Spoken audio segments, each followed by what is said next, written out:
استاذ احمد مختار. اهلا بحضرتك يا دكتور. ازاي صحتك؟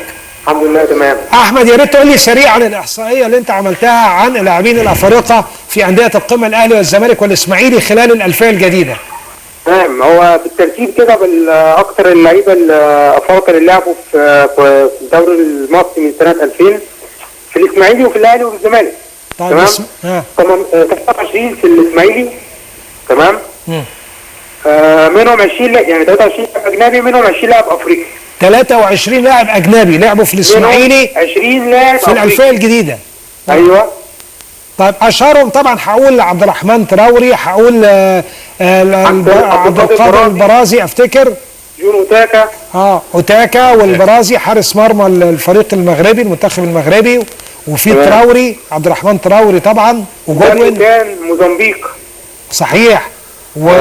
وطبعا طيب، والنادي الاهلي كام لاعب ونادي الزمالك؟ النادي الاهلي خلينا في نادي الزمالك عشان هو نادي الزمالك 18 لاعب اجنبي، 18 لاعب افريقي، 4 يعني 4 من اسيا وواحد من امريكا الجنوبيه، يبقى 13 لاعب افريقي من ال 18 اجنبي.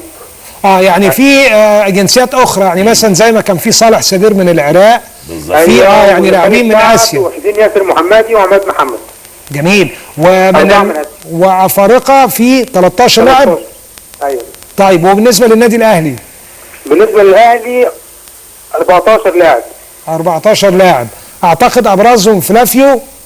ايوه، هم 3 من انجولا جم في الالفيه.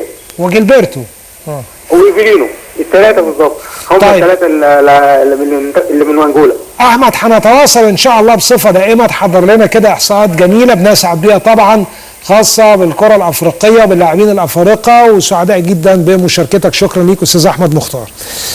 طيب، هرجع تاني، كنا بنتكلم على موزمبيق. استاذ هي عموما بشكل عام المجموعه يا استاذ طارق، انا عامل لك الرصد جميل للتصنيف بتاع المنتخبات الاربعه افريقيا ودوليا. طيب، عشان نعرف احنا فين من المنافسين. مصر حاليا يا استاذ طارق